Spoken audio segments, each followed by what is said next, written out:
question about a particular situation at the Lakeshore Hospital. Yeah. There's a mediator's report that has come out with a lot to say. A lot of issues have been underlined, but the standout here is it's being described as a ticking time bomb. That is from the mediator's report.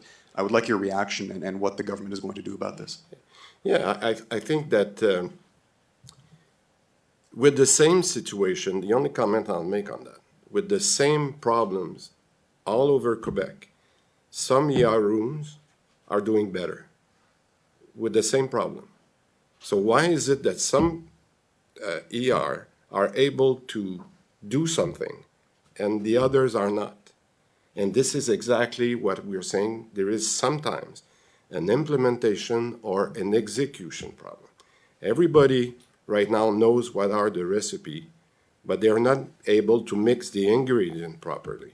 And this is our job, is to make sure, and I'll discuss that, because when we'll talk about the agency and the way we do orientation and the way we implement things in the network, we have a good example here with the emergencies, how to implement things. And this is the role that Daniel has, the same way Daniel Paris did with the vaccination. I have to ask, are you in touch with the PDG of Lakeshore to discuss these issues? We talk to them every Monday morning, all of them. I'll go back to the Lakeshore situation. Yeah. The emergency room crisis is described there as a ticking time bomb for patients and professionals at the Lakeshore. What can the government do to improve the situation specifically at that hospital? See? Well, I think first and foremost, it's also up to the hospital and the administration to tell us if they need anything from us, because ultimately they also run and structure the situation. But it's to look and see how they can implement exactly the types of things that we're talking about in the cellule de crise. There's also to see, for example, the physician structure. How many physicians are there over a 24-hour period? What are their options for having with other community clinics to send people elsewhere, home care? Really, all the same situations that we're talking about in other hospitals are the same ones that are definitely applicable. And anything we can do to facilitate that work, well, we're certainly very open and willing to work with the Lakeshore on that. So essentially, they have to reach out to you to say we need help. Well, they don't need to reach out to us in the fact that we're in constant communication multiple times a week with different individuals.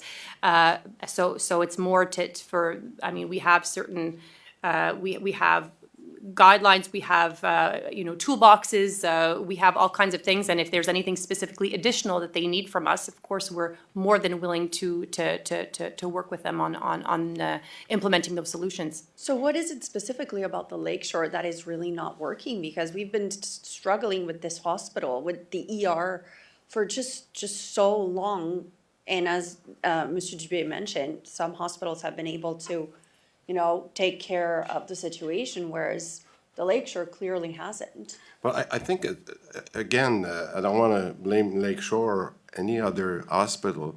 It's Lucie just said it. It's a matter of making sure you're open to the best practices. And I think that not only this week we present 3 measures, but probably in a week from now we'll have another 3 measures that could be implemented under this mindset of best practices. So it's not only for Lakeshore, but for everybody to look at those best practices. So this job will not be finished today. This is just a start, but it's a start of working together and making sure that what we put on the table that has made consensus amongst the experts will be implemented everywhere.